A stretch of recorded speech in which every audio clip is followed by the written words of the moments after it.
কিছুদিন আগে ঘুমের ওষুধ খেয়ে অসুস্থ হয়ে পড়েন আলোচিত কন্টেন্ট ক্রিয়েটর হিরো আলম।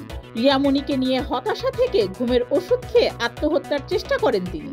এরপরই হিরো আলমের কাছে ছুটে গিয়ে তাকে বুকে জড়িয়ে ধরেন স্ত্রী রিয়ামণি।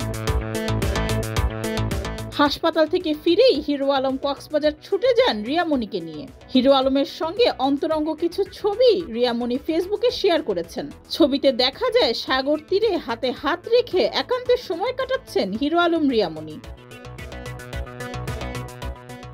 এদিকে হাসপাতাল থেকে সুস্থ হতে না হতেই হিরো আলম নতুন মিউজিক ভিডিও বানিয়েছেন রিয়ামণিকে নিয়ে। এরপরই নেটিজেনরা শুরু করেছেন সমালোচনা।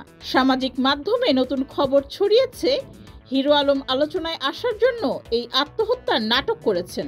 রিয়ামণি ও হিরো আলম দুজনে মিলে সংসার ভাঙা গড়ার এই নতুন কাহিনী তৈরি করে আলোচনায় আসার চেষ্টা করছেন।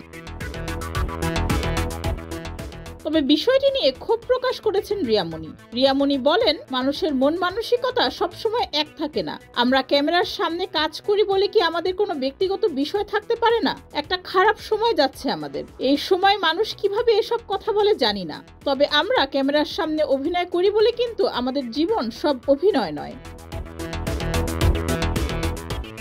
তবে প্রচারিত মিউজিক ভিডিও দেখার পর বোঝাই যাচ্ছে বেশ আনন্দেই রয়েছেন হিরো আলম ও রিয়ামণি। ডেস্ক রিপোর্ট, যুগের চিন্তা।